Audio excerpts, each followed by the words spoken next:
What's up, it's George the Fragrance Apprentice here, and aren't Thierry Mugler amazing? It's pretty mind-blowing what Thierry Mugler has managed to accomplish in the past few years. They don't have a long lavished fragrance history. They weren't creating ballroom dancing classics that would define an era in the 1920s like Guerlain. They weren't being commissioned by the royalty of countries in different distant continents to create new and exciting fragrances for their kings and queens like Creed. They don't have a social revolution agenda to empower a set of people who at the time needed an icon to further their cause, like Coco Chanel. And they aren't breaking my heart by releasing fragrances that are well below their par and making me lose faith in modern perfumery, like Christian Dior. In fact, their first fragrance came out 23 years ago, actually. Their first fragrance, a perfume called Angel, rocks onto the market in 1992 and completely redefined and rethought out how fragrances for women should be made. Before that point, and still to a point today, fragrances for women were just considered to be just nice, flowery things, or things with jasmine, like Chanel No. 5. It was a very, very limited range of smells or fragrance that women could actually wear. But then Thierry Mugler, as a debut move, went, no, that's not how we're going to do it. We're going to completely redefine it. And they made this incredibly sickly sweet, sometimes a bit too sickly, rich gourmand fragrance called Angel. And it completely changed everything. The fragrance industry is still feeling the effects of that fragrance today. And then 4 years later, for their debut male fragrance, they decided to completely reinvent what a male fragrance should smell like. Angel Men came out. Now, Angel Men originally was supposed to be, along with Angel, reminiscent of a funfair or cotton candy, or what men and women would smell if they were to walk around a fair or a theme park, or something to that effect. But with this concept, it actually created a whole new genre of gourmand fragrances within the industry. It was actually quite a number of years until they decided to actually make an Angel Men flanker. In fact, it took until 2008 when they released Pure Coffee. Now, Pure Coffee was a good financial success. People liked it, people enjoyed it. But it wasn't until 2009, when Angel Men Pure Malt came out, that Thierry Mugler started to realise that they really had something on their hands. Pure Malt is an icon of a fragrance. There have been many, many conversations and many, many battles and arguments to actually discuss whether Angel Men Pure Malt is better than its original. There's not many fragrances in the world where their flanker has succeeded and sometimes is considered better than the original fragrance that it came from. Thierry Mugler's Pure Malt has earned an incredible amount of respect, not just from the fragrance reviewing community, but from the fragrance industry, because it was a limited edition and then it was taken away, and then by so much popular demand by the consumer, they actually had to bring it back in 2013. But now what they've decided is, instead of having the flankers as limited edition, they keep the best sellers as mainstays, which is a very, very wise decision by Thierry Mugler. And so the flankers kept going. Pure Havane, Pure Wood, Icemen, B-Men, and then Angel Men Pure Shot, who unwittingly, the face of that fragrance was Oscar Pistorius, and that was pretty fucking awkward. So then they later changed it to Pure Energy.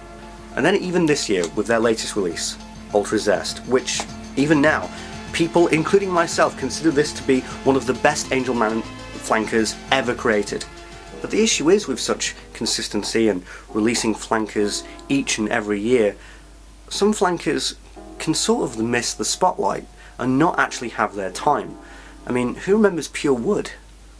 It was quite big at the time for a good few months, but now we've moved on to Ultra Zest. And I actually think that one of the biggest victims of being left in the dirt because the new Mugler flanker has come along is actually Pure Leather. I really love Pure Leather. I think it's actually one of those hidden designer gems, or forgotten designer gems. There was no point in me reviewing Pure Malt or Pure Havane or even Pure Coffee, because it's been done to death but I actually think that pure leather does deserve a bit of love. So, would you like this? This is probably one of the easiest would you like this sections I've ever recorded for any fragrance, because it has such a striking personality.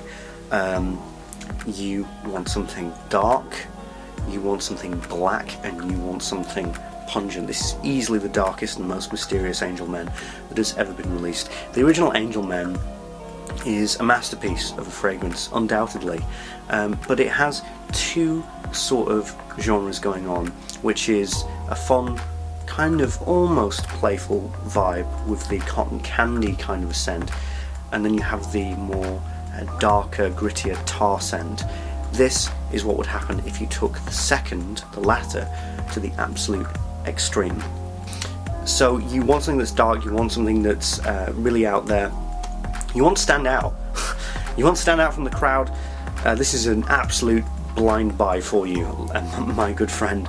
Not just that, but if you want a true, hard-hitting designer winter fragrance, or in fact, a hard-hitting winter fragrance that is for a good price, this is up there. This is built for winter. This is manufactured to handle the winter time, and it plows through it. You ever seen the Simpson episode, Mr. Plow, and it's that huge freaking plow truck just going through the snow? That's this. That's this in Angel Men format. So if that's what you're looking for, then let's continue with the review. Presentation with pure leather is actually a pretty unique one, actually, if you look at the bottle. It's got a real, honest, trying to be leather texture. I think it's actually one of the more unique ones, actually. Things like pure coffee and pure malt, they were just literally Angel Men, but with a different coloured juice. But with pure leather, they tried to actually go with what the fragrance actually represented, and of course this is a leather casing. With pure wood, it's a wood casing, and with Ultra Zest they just painted it orange.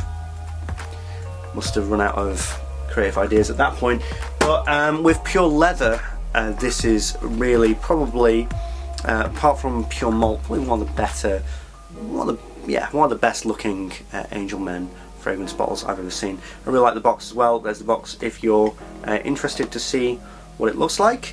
But overall rating for presentation, because of the extra effort with having the theme of the fragrance represented within the actual bottle itself, I'm going to give this a very, very easy 10 out of 10. So overall scent, I'm going to take you through it, through the visuals that I'll put here. I've already got it sprayed on. This is still so strong. This is an absolute beast of a fragrance. This has been going for about an hour at this point, and I'm going to put on a fresh spray. So, a bit of a spoiler, but this thing is beastly when it comes to performance. You don't need too many sprays. So immediately, oh man, that smells like Halloween. It just smells like Halloween kind of a thing. So, as soon as you spray it on, it isn't listed, but it's chocolate, but apparently it's caramel, and I can buy that. Caramel lined with leather to create a sort of a dark, intense, chocolatey smell. In with a very, very, very potent patchouli note. Almost not green, but getting that way.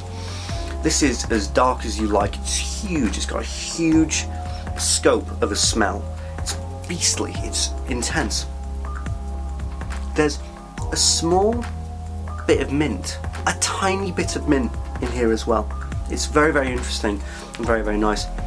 Vanilla, of course, is definitely there, and you know, the gourmandy kind of the gourmand staples like Tonka and what's the one? Amber, of course. Tonka and Amber, they're kind of there. So it's a big smell. That's the best way I could describe it. It is a big smell. It's heavy hitting, it's hard going, and it just suits the cold weather. Alright, so imagine this, and you can see it, right? It's beautiful, looks really good. Now just imagine a really bitter cold day. It's not even snowing, it's just bitter, and you just walk into a huge coat, and you just feel warmed by it, you know what I mean? You're just literally cutting through. You're the knife, you're the warm knife, just cutting through the cold air. There's 2 stages to this, actually, and an hour and a half in, there's kind of like a striking plot twist to this fragrance, and it's starting to come in now. And stage 2 is the soapy tar dry down. You've got a really, really harsh masculine start, a harsh masculine edge to begin with. That's the open. But the second stage may put people off. Okay, so I really want to forewarn you about this. There's heavy tar, like a really heavy kind of a tar kind of a smell.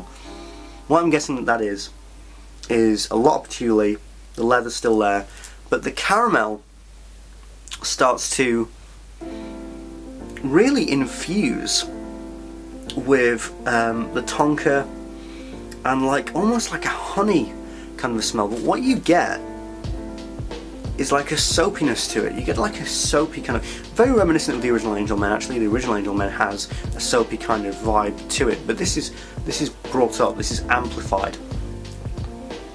So yeah, a soapy tar. That's what I can get from it. There's still grit. There's still a lot of grit, and there's still a lot of harshness to it. But you will definitely get a soapiness in here. So if you can handle that, if you can take that, then this is going to be absolutely perfect for you. So there you have it. That is the overall scent. Some could say linear, but it's a story. It's a fragrance story of 2 halves, I'd actually say, and that is the incredible beginning and the soapier, slightly more simpler dry down. But it's incredible. Really cuts through the cold, and I'm definitely satisfied with it. So my final rating, I'm going to honestly give this a 9 out of 10. I love this fragrance, I really do, for all the reasons listed above. Cuts through the cold like nobody's business, is very warming and very, very enjoyable. Really bombastic and masculine and gruff and harsh, and I think is probably one of the more unique takes on the leather genre, especially in the designer market. Projection and longevity, you don't have to worry about that. Got you covered. 10 out of 10, both. Wow. I mean, it has to be. I mean, like I said, it's constructed for winter. It is really super, super strong. I actually, on my skin, I know that this can probably vary, but on my skin, Pure Leather is far stronger than Angel Men is on me, and that's truth. It's the strongest Angel Men that I've ever encountered. It's up there. Projection, massive, huge. It can annoy people, it can piss people off. Just 2 sprays, honestly, 2 sprays with this guy. 1, 2, stop. You're done. If you have the skin type that I have, if you have the experience with this that I have, then be kind to people. Or sometimes don't. I do like being a dick in winter with fragrances. It depends on what kind of mood I'm in. But honestly, you can show people out with this very easily. Longevity, it's a commitment. This fragrance is a commitment. If you have it on, you'll probably be having it on for the next 2 days. Don't worry if you can't smell it. It's still there. Honestly, it's still there. So be careful with it. Be careful on the trigger with this one, truthfully. So 10 out of 10 for both. So Pure Leather kind of slightly amuses me because it was the next one that happened after Pure Shot or Pure Energy, and it bombed. Pure Shot, Pure Energy absolutely bombed. People hated it. You can buy 100ml of that for something like £12 right now because it just killed. So what I like to imagine is Thierry Mugler went, right, well, we've given them the lightest stuff, we have to now go for the darkest thing. We have to make the darkest thing to make up for the failure that was Pure Energy.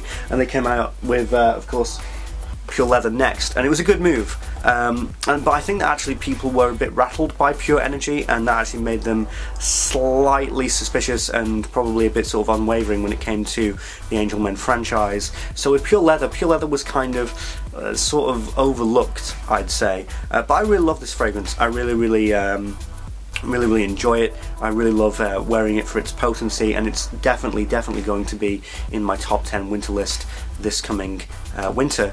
So I'd give it a, if you like the sound of it, I would highly recommend sampling this. This might be something, this is definitely going to be a favourite to somebody because it just has such a potent character. Anyway, I hope you've enjoyed this review. I hope you got the information that you're looking for. Subscribe for more reviews, like this video, comment, give me feedback, all that good stuff. Anyway, I'm the Fragrance Press, and until I see you next time, I'm out.